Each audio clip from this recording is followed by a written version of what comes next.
Magandang araw po sa ating lahat, mga kalingap, mga kaibigan. Ang inyong abang lingkod, Val Santos Matubang, sa ating pong first Kalingap one-on-one interview. Yan. So ngayon po ay malalaman natin ang ating pong unang kapanayamin, isang charity vlogger na mula pa po sa malayong lugar. At siya po ay pumunta po ng Daet at alamin natin po kung ano ang mga bagay-bagay po na nangyari, ang improvement, kaganapan po. At sa araw na ito, mga kaibigan, ating pong kapanayamin ang nag-iisang Dr. Love. Yes, Dr. Love. Yan. Magandang umaga po sa lahat at magandang umaga po sa inyo. Magandang tayo? umaga po mga kalingap. Yes. Upo tayo, Kuya Bal. Okay. So, si Dr. Love po ay dating Driver po. driver. Ito ba ay pampasahirong minamaniho mo or private? Private po, sarili ko pong sasakyan. Ako po ay nag-transport provider sa lahat ng pelikula at komersyal sa buong Metro Manila po. Yun. So, wala ka pang idea noon about sa mga charity vlogging o mayroon na rin? Well, actually, charity vlogging, hindi ko alam. Ang aking ginagawa noon, ako ay member po ng Couples for Christ.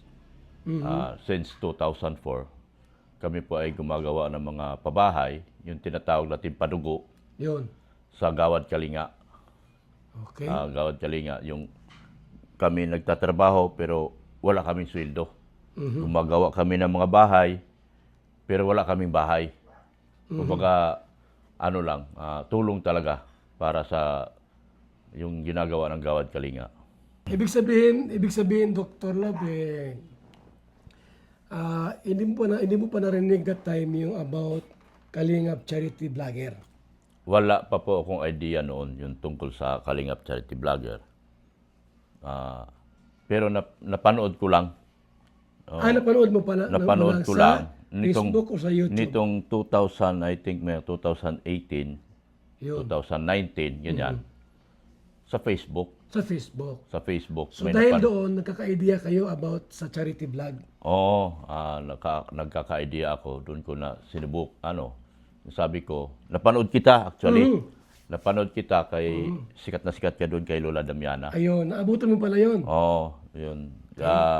Talagang halos buong Metro Manila, kapag ikaw ay nagpi-Facebook, talagang mapapanood yung mga ginagawa mo doon kay Lola Damiana. Kaya doon ako nagka-idea na, sabi ko, baka isang araw, makakasama kita at makapunta ako ng Daet para makapag-charity. Anong taon yun, Dr. Love, na ikaw ay nakarating ng Daet nung dala mo yung sasakyan?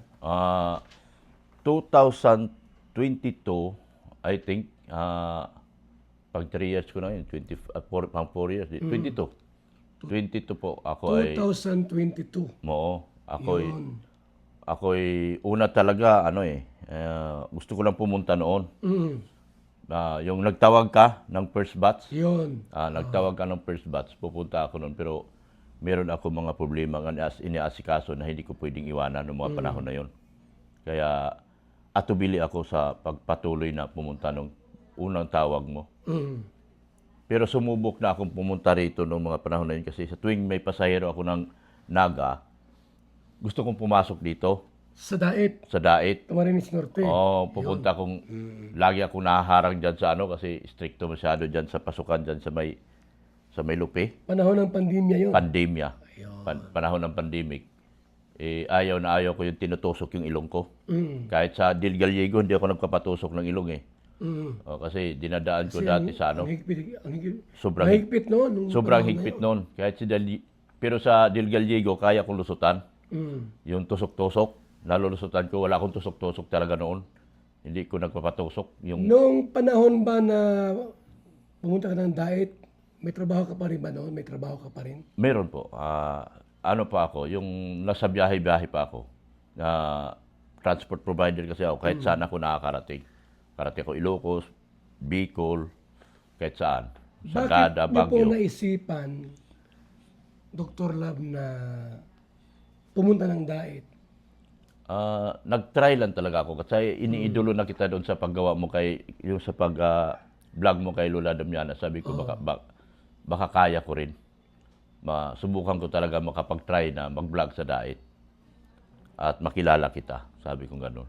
So, ang tandaan ko doon, ikaw ay pumunta ng Dait, may dala kang sasakyan. Opo, dala ko yung sarili kong sasakyan. Kasi iniisip ko na yun eh. Na sabi ko, mas kailangan ng sasakyan pag ikaw ay pupunta sa isang lugar, lipat-lipat. Mahirap pag nagmotor ka lang. Tama. May motor naman ako, pero sabi ko, di, kailangan ko mas maganda para sa akin yung may sasakyan. At makaka-transport ako kahit saan-saan. At yun ang simula na ikaw ay nag-start ng pag-vlog. Opo, yun. Yung tinanggap mo ako, yun. Pasalamat ako hanggang ngayon. Walang katapusang pasasalamat. Wala ka Tinanggap mo pang ako. YouTube noon, meron na. Meron ako, YouTubeban. YouTubeban Ayun, lang. Wala pa akong idea kung paano mag-YouTube talaga. Meron akong YouTube, pero wala pa akong alam Wala pang alam. kung paano gagawin. Di ko alam kung paano mag-vlog. Dumating Sino ako sa dito. mga vlogger na nakilala mo doon nung ikaw ay nagpunta sa Lighthouse? Yung nakita mo doon? Yun yung mga unang dating doon. Sila ang mga nakilala ko agad. Sila si Kindred. Kindred TV. Oo. Yan, sila si Mr. J. Andiyan na yan noon pa. Naroon na si Mr. J. Andun na. Nauna pala siya kasi Nauna. Si Nauna Kalingap sila. Tata. Ayun, Si Starax. Yan, yung mga Nandun na nauna. rin. Sila Jilumags. Yun, dami sa dami dumarating na nakikita ko araw-araw. Ayun.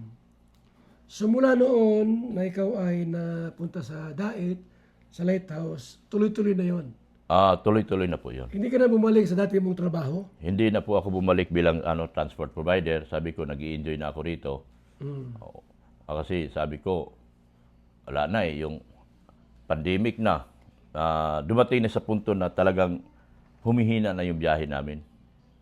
Kaya, Dahil sa pandemic. dahil sa pandemic. Wala na talagang ikakamatay na ng mga Pilipino nung mga panahon na yon. Sabi ko, kung mayroon mang binahagi sa akin ng Diyos na talento, gagamitin ko pa sa ibang paraan naman. At dito ako napunta sa vlogging. Magpapatuloy po sa ating one-on-one interview with Dr. Lam.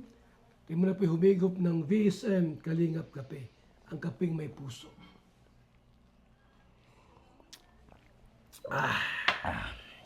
Sarap ng kape. Sarap ng tulog at nagpapagaling sa ating karamdaman. Hindi ako umiinom ng ibang kape talaga kasi ang kape na yung mga instant coffee na binibili natin dyan sa mga grocery, kinakabag ako. Dito hindi ako kinakabag. So, sa gustong tikman ito, Kung mataas ang uric acid nyo, BSM talaga ang pinakamaganda. yes. So, balik tayo po sa ating mga katanungan kay Dr. Lam. Sige po. Anong nagtulak sa iyo na bakit ka nagka-interes na pumunta ng Dait, especially sa Lighthouse sa mga vlogger? Idealism kuya. Yung sobrang paghanga ko sa iyo, sa inyong ginagawa ni Kalinga Prab. Sabi ko, hindi po pwedeng hindi ko makahimamat, Bisaya pa, makahimamat ang mag-ama na ito kung hindi ako pupunta ng Dait. Yun. Kailangan pupunta ako ng Dait, makilala ko sila. Actually, si Kalinga Prab, nakilala ko na sa Maynila pa lang eh. Doon sa isang concert sa MOA. Nakilala ko siya doon. Nagpaalam ako sa kanya kung pwede ba ako. Sabi niya, pwede naman. Tapos sabi niya, paalam ka kay Papa. Kaya yun, nag-text ako sa iyo. Yun. Nag-text ako sa iyo ng Miyerkules. Sinagot mo ako ng Linggo. So, ang tagal po mga kalingap, na hopeless na ako. Yung panahon na yun na nag-text ako kay Kuya ng Miyerkules, nag-text yata ako gabi. Habang nanonood ako kay Lola Damiana, kasi hook na hook ako kay Lola Damiana noong mga panahon na yun eh. Nag-text ako kay Kuya. Sabi ko, sana mapansin ni Kuya itong aking text. Biruin mo, nag-text ako ng Miyerkules. Ah, Webes, walang reply. Biyernes, walang reply. Linggo, hapon, Mm. ni-reply niya ako. Siguro, pagkagaling siguro niya ng simbahan, ni-reply ako. Sabi niya, pwede ka naman pumunta rito. Vlogger ka ba? Sabi ko, hindi pa nga po eh. Sabi niya, pwede ka naman pumunta rito, pero wala matutulugan ka. Noon, panahon na yun, kuya, Marami. nandun lahat ang mga vlogger. Yun, yung mga first batch. Oo, first batch, nandun lahat. Sabi ko, hindi po kuya, wag niyo pong problemahin yung aking tulugan. Kasi pwede naman ako matulog sa van. Kumbaga, baka sinubukan mo lang ako kung kayanin ko ba o hindi. Pero siyempre, kuboy ako. Ang malaga po, mayroon ako maliguan. Pero yung matulugan, wala pong problema kasi pwede naman ako matulog sa Grandia. So that time, anong source mo noon na pinagkukunan? Budget mo? Yung tindahan namin, meron kaming karinderya. Mm. Tapos yung mga biyahe ko, minsan meron akong commercial, pelikula. Isa-isa na lang kuya eh. Minsan may mga tawag ako sa labas, biyahe Bicol, biyaheng Ilocos, biyaheng Baguio, biyaheng Sagada. Tinatakbo ko yun. Yun. Nakatikim ka ba doon sa dati kong programang allowance ng mga vlogger o hindi mo na naabutan yun? Hindi po kuya. Hindi mo na naabutan Hindi yun? ko na nabutan. Pero binigyan mo pa rin ako. Nung panahon na yun na Yung kami ni Boss Awe, gumagawa doon sa second floor. yun. Binigyan mo din Nandun ako. ka na. Nakatikim din ako. Okay. Kahit last batch ako, pinatikim pa rin ako ni Kuya doon sa kanyang allowance. Kami ni Boss Awe, kasi gumagawa kami sa second floor. Anong Salamat nga pala doon, Kuya. Salamat nga pala. anong kwento, Dr. Lab? Kasi dumating ka ng diet. Ikaw lang mag-isa. Opo. Tapos ngayon, nandyan na ngayon ang asawa mo. Anong kwento niyan? Ay, grabe yan, Kuya.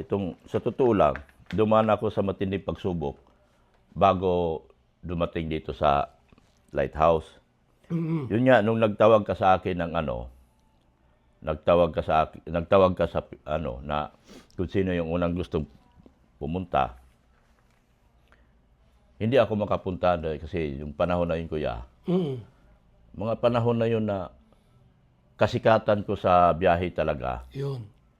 Sobrang sikat ako, yung kilala akong yung provider, yung kilala akong namimigay ng mga biyahe, tinatawag, sikat ako. Mapapelikula yan, ABS-CBN, o commercial man yan, kilala ako. Dahil sa sobrang kasikatan ko yan, nakalimutan ko ang Diyos. Ayun. Sa sobrang kasikatan, nalulong ako sa droga. Bisyo na yan, siyang nagpalubog sa akin. Okay. Tapos, dahil sa pagkalubog ko sa bisyo na yan, doon na naumpisa nasira yung pamilya ko. Nagkalitsi-litsi niya yung anak ko, inaaway ko na, nawala na respeto sa akin yung anak ko. Yung asawa ko, parang wala na rin respeto dahil sa sobrang galit nila sa akin, kinasuhan na ako. Yun. Kinasuhan na ako. Pag natin ipagpatuloy yung ating pong kwentuhan kay Dr. Lab, isa muna ang patalastas. Bis. Yan, so muli magandang araw po, magandang gabi sa ating lahat, sa ating mga viewers, sa ating live premiere. Kalingap one-on-one interview. Kasama natin muli ang ating pong napakagwapong si Dr. Lab. Thank you po. May tsura lang. So, yun ang kwento Opo.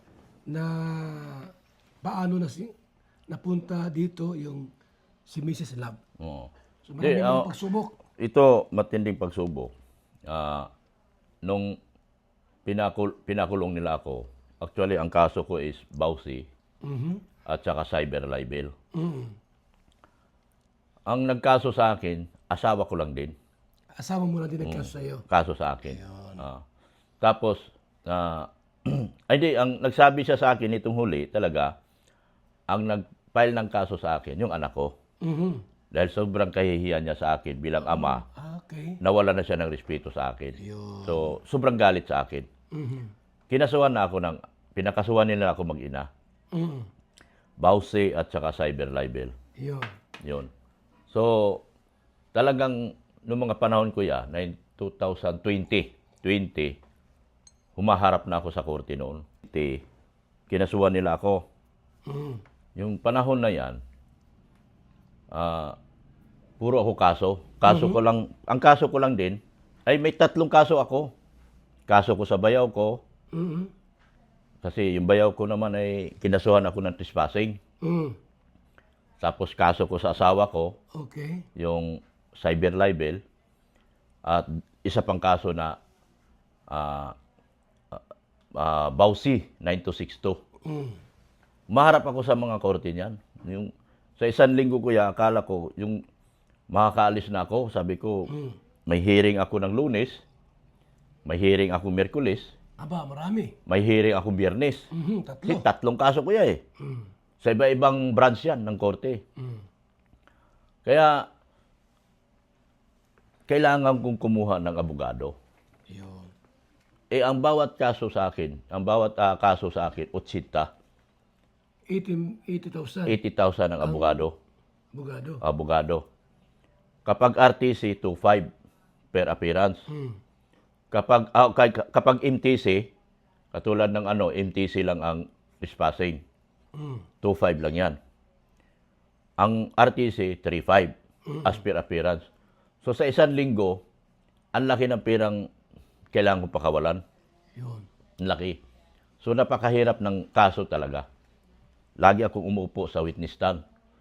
Tapos tapang-tapang ng mga tapang-tapang ng mga piskal pag tatanungin ka. Ang kalaban mo, pamilya mo rin. Pamilya ko lang din. Yun. Lahat ng kaso ko, pamilya ko lang. Yun. Yun. Tapos yun, hirap kuya, hindi ka ang hirap sa lahat yung meron ka ng kaso. Mm. Pinakamahirap sa lahat yung may kaso ka. So, anong nangyari sa mga kaso mo na naisampas sa'yo? Yung sa MTC, acquittal. Acquittal. Oo. Yung sa misis ko, dismiss. Dismiss. Dismiss yung cyber libel, dismiss yung 9262. Mm. Kasi nagkabalikan kami. Okay. So ang kasi pag nagkabalikan kayo ng asawa mo, Dismiss na agad yun. i-dismiss ng judge 'yun. Okay. Oo. So malinis na ako ngayon, lalo ko kahit malinis ang pagkatao ko. Noong ikaw ay nagkalingap, pumasok sa Kalingap Charity Vlogging, may kaso ka pa noon? Wala na kuya. Wala na. Wala na. Bago ko pumunta sa Kalingap. Actually, bago ko pumunta sa Kalingap, siniguro ko muna maayos ko lahat yung problema ko. Dahil ayaw kong magpakita sa Kalingap na may marami akong problema. Pero nung panahon na yan, kuya, hindi pa ako kinakausap ng anak ko. Hindi pa. Hindi po. Medyo Galit sa akin. Struggle ka pa noon. Galit talaga. Struggle ako. Galit ka pa. Grabe. Galit pa sila. Opo. Asawa ko, kinakausap ako pero plastikan lang. Plastikan lang. Oo. Kumbaga, sabi ko, ang hirap ng ganito, na bilang isang ama, dapat ikaw ay namuno ba? Namuno sa pamilya mo. Dadalhin mo dapat sa tama yung pamilya mo. Pero dumating yung punto na pati anak ko wala ng respeto sa akin. Pati, hindi lang anak ko ya. Buong pamilya ko sa side ko, hindi wala ng respeto sa akin. Ilan bang anak ni Dr. Lab? Isa lang po. Isa. Isa lang po. Okay. So, yung anak mo, wala nang respeto sa'yo. Wala na pong respeto. Nung mga panahon na yan, wala na siya respeto sa akin. Baliw na ang tawag sa akin nung panahon na yun. Oo. Tapos yung asawa ko, hindi pa kami in good terms yung mga panahon na yun. Pero kasi nahiwalay ako eh. Kumbaga, sa ibang bahay na ako nauwi eh. Tapos bumalik ako sa kanila. Kumbaga, ang pagkikisama nila sa akin, plastic na lang. Plastic na lang. So, ramdam ko yun, na nasakit kasi sa tuwing makikita mo yung anak mo, gusto mo yakapin. Yun. Pero yung anak mo, ayaw lumapit sa'yo. Kasi tinatakbuhan ka. Yung mga nasakit kasi sabi ko, isa lang anak ko. Lumayo pa sa akin. Ano pang gagawin ko? Kaya sabi ko, sana isang araw mapatawad niya ako at mabawi ko sila pareho.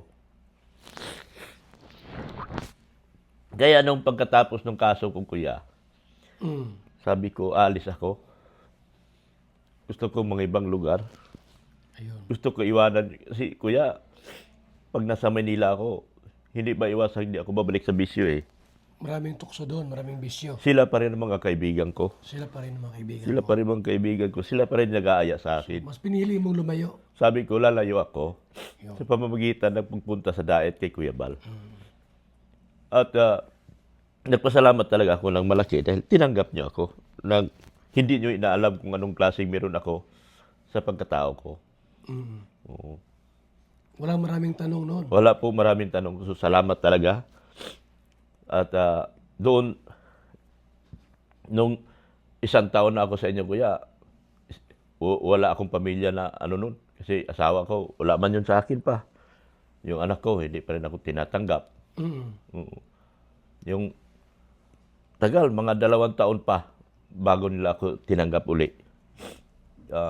Napakahirap kasi nagsisikap na ako, nagpakita ako ng kabutihan. Hindi sila naniniwala sa akin sa mga panahon na yun. Dahil sabi nila, isa nga akong napakasamang ama. Kasi hindi maganda yung pinakita ko sa kanila. Doon doon nag-trigger. Kaya sabi ko, kailangan kong lumayo. Pupunta ako ng daet. At gusto kong kalimutan ang lahat. Kalimutan at mag-umpisa ng bagong buhay. Ayun. At doon ko nakita at nakilala ang Diyos sa iyo.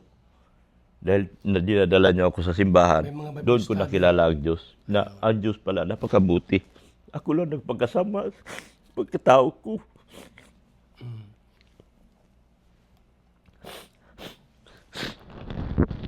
Dahil kung napunta pa rin ako sa ibang grupo at ganun pa rin magiging buhay ko. So, sa inyo nakita ko, na-adapt ko, nagbalik ako sa Panginoon. Doon nila ako tinatanggap na. Doon nila ako tinatanggap after nun na. Nakikita nila nagsisimba na ako. Yun, pinatawad na nila ako. Doon nabuo uli ang pamilya ko dahil sa Kalinga. So, dahil doon, yung asawa mo nagsama na rito sa diet. Opo. Punta na rito sa Opo. diet. Actually, hindi ko pa sinaya yan. Iniwan yung... Nagbakasyon lang yan dito kasi bakasyon lang, ano? Nagbakasyon lang dito kasi yung kapatid ni Juan TV, hipag niya yun. Ayun. Nagbakasyon dito, hindi pa kami in good terms eh. Hindi pa. Nagbakasyon lang. Tapos, sabi ng hipag ko, makain tayo, kita kami. Yun, simula nun. Takot ba yan sa akin, kuya? Kasi grabe takot nila dahil sa trauma na inabot nila sa akin. Sa binubugbog ko sila nung araw. Trauma ang inabot nila sa akin. Hindi ka pala dati, ano? Grabe palang ano. Ay, matindi, kuya. Grabe ang pagkasama akong tao. Dahil ang taong nalulong sa bisyo, kuya, talagang grabe. Pag nalulong ka sa bisyo, wala ka nang kinikilalang tao. Kulang na lang, patayin mo yung tao eh. Pag nagalit ka, kasi hindi mo kayang pigilin yung temper mo eh. Kapag nasa bisyo ka. So ngayon, iba na ang Dr. Lab. Yes po. Malaki na ang pinagbago. Yes, sobrang laki. Sobrang laki ng pinagbago ng buhay ko. Simula nung napunta ako rito sa Kalingap. Tayo po magbabalik po. Tapos ang ating pong patalastas. BSM Kalingap Kape. VSM Kalingap Kape 9-in-1 Healthy Coffee Mix. Ang kapeng may puso. Kalingap one-on-one interview. Kasama ko po ang ating magiting at gwapong si Dr. Lab. So yan po ang gaganapan. Dahil po sa Kalingap, nasa diet na po sila ngayon nag-stay at kasama niya na po ang kanyang asawa at siyempre yung kanyang anak. Anak Tama? ko, opo, si Kalingap rin po. Si Kalingap Ray. Siya po ay nag-vlogger na rin. Nag-resign siya sa kanyang trabaho. At naging vlogger na rin siya At ngayon. nagiging vlogger na rin po, kuya. So, itanong ko lang po kay Dr. Lab, mula na siya naging Kalingap. Ano po ang nagiging pagbabago ng takbo ng buhay nyo mula nang kayo ay lumipat ng diet? Ang laki na ng pinagbago. Nagiging, medyo na-adapt ko ng buhay. buhay sa diet, unang-una. Na-adapt ko na ang buhay sa vlogging. At sa yung medyo bad lang ako sa personal doon sa vlogging, pero yung pasensya ko, kuya, humaba. Humaba. Para naturuan ka paano habaan yung ano mo. Opo, natuto ako Pasensya. magpatawad. Yun. Pero yung sa camera, yung acting ko lang, kumbaga, yun lang yung ano ko. Pero sa personal, iba. Iba. Natuto ko magpatawad, natuto ko magpasensya. Dahil sa natutunan ko sa inyo, sa pananampalataya at saka sa pagbabloging. Yun. So, Dr. Lab,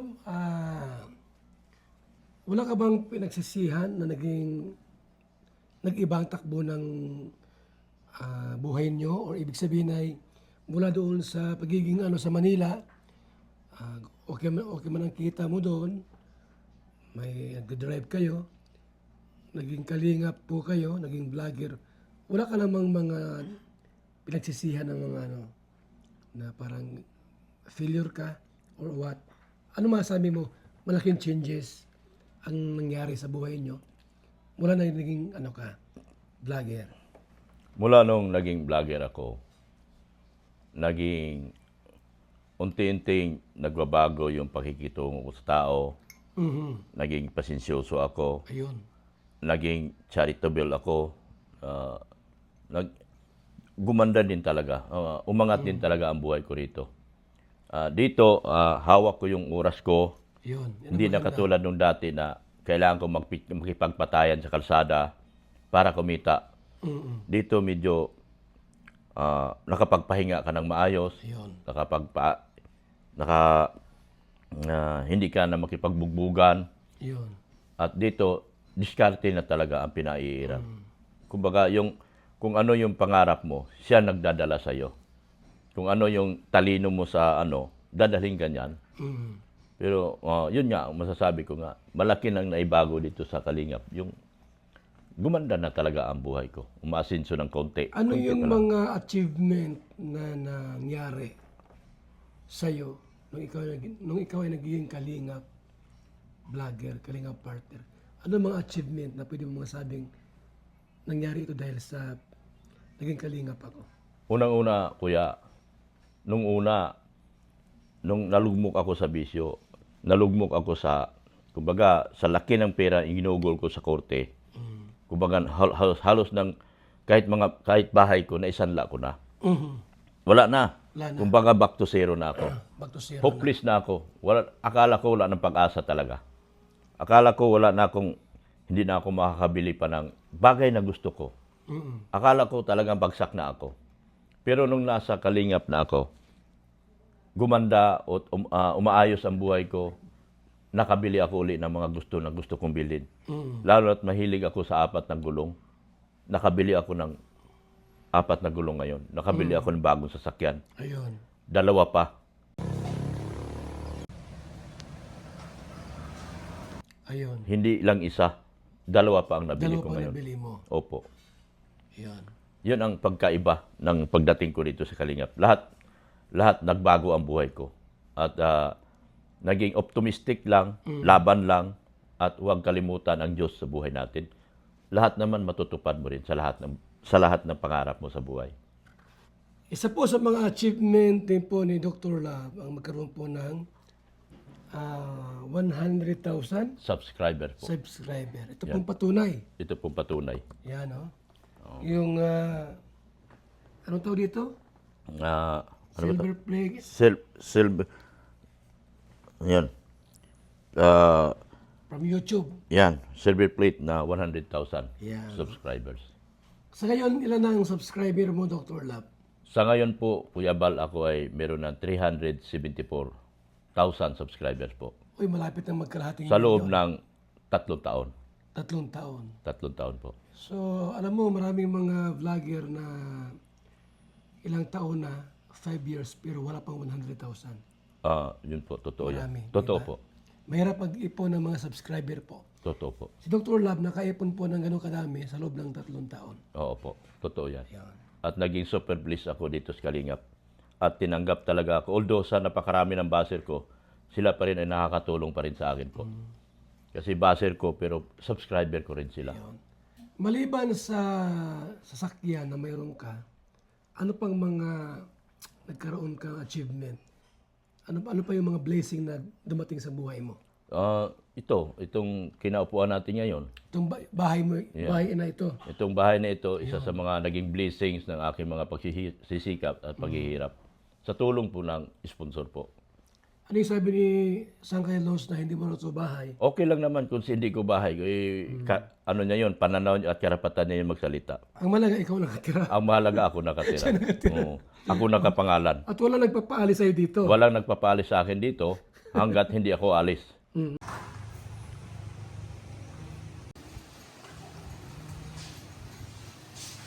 Dahil ito ay bahay mong ginitirhan. Bahay kong tinitirhan. Wala namang, ang totoo talaga ang sagot doon, wala namang permanente sa buhay natin. Kahit kami. Kahit tayo ay dumadaan lang sa mundong ito. Wala tayong pwedeng pag-aari dito sa mundo. Gaano man kadami ang pera mo, lahat yan dadaan lang. At hindi yan magiging sayo sa bandang huli. Kahit maging sa'yo man yan, pag nawala ka, wala Pag nawala ka, sa lupa ka rin babagsak. So wala pa Kaysa rin naman madadala. mag-arkila ka ng bahay, Kaysa nag-arkila ka ng bahay, mas malaki. mas malaki. Diba? Oo, Ito, libre. libre. Lahat. Lahat. Yan. Sa paggawa ng sponsor po yan. Yun. So, mula na naging kalingap si Dr. Lab po at napasama sa team natin, maraming mga biyayang dumating sa iyo. Sobrang daming biyaya. Sobrang maraming nagmamahal. Nagpasalamat talaga ako ng lahat. Sa lahat na nagmahal sa akin. Kahit baser ko pa yan, minahal din ako niyan. Walang hindi ako minahal sa kanila. Dahil bukang bibig din nila ako eh. Kaya walang baser kay Dr. Lab. Lahat.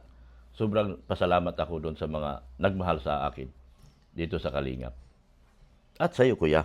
Maraming salamat kay Boss Rab, kay Ate Edna, at kay Tita Ate Jack. Tayo po magabalik, patapos po ng ating pong paalaala. VSM Kalingap Kape 9-in-1 Healthy Coffee Mix. Ang kapeng may puso. Bakit? Una, nakakatulong upang mapanatiling malusog ang ating puso. Pangalawa, nakakatulong upang mapanatiling healthy at malakas ang ating katawan. Pangatlo, nakakatulong upang makaiwas sa iba't ibang uri ng sakit at karamdaman. Mga pangunahing sangkap nito. Number 1, mangosteen fights cancer cells. Cancer sa suso at colon. May iwasan ang sakit sa puso at stroke. Number 2, collagen, pampalakas ng buto at ngipin, gamot sa may arthritis at rheuma, panginginig ng kamay, tuhod at likod at baywang. Number 3, green tea extract, nakakatulong sa puso, lower blood pressure, lower blood sugar. Number 4, green coffee bean, pampababa ng timbang, antioxidants. Number 5, barley powder, anti-aging, pampababa ng cholesterol, prevent anemia, supports kidney function, boost immune system. Number 6, L-carnitine, pampasexy, tanggal bilbil. Number 7, stevia, pampatamis. Number 8, Garcinia cambogia, high cholesterol level, antioxidant, burning fat. Number 9, psyllium husk, good for the stomach, good for diabetes. For more information and orders, you can text or call Kuya Val at contact number 0929-113-2469. BSM Kalingap Kape 9-in-1 Healthy Coffee Mix. Ang kapeng may puso. Ha? Ang galing yan.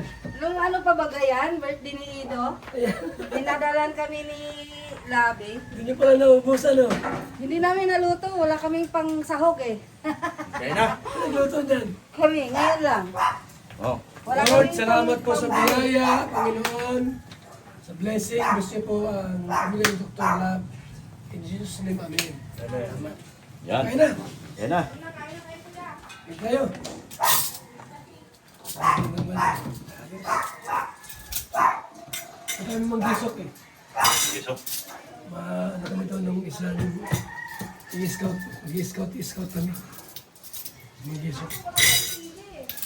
Ano ang gagawin namin? Boss B. Bawal yun, nakaupo ka lang.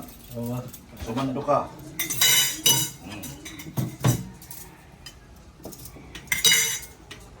Daming ulam. Daming ulam, oh. Grabe. Katas pa ng birthday ni Edith, oh. Yung lechon. Oh, lechon. Ito ang bago.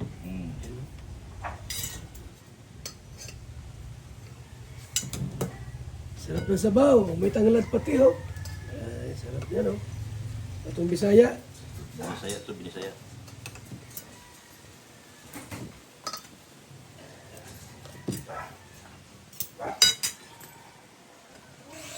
Binisaya. Ayan, ayan. Lutong Bisaya.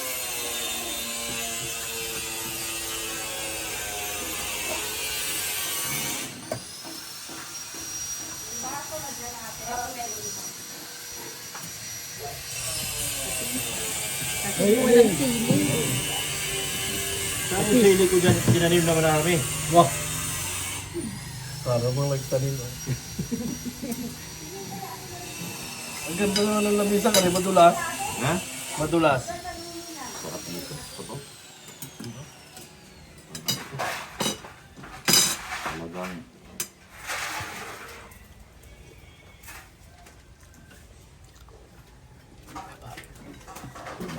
Mabi.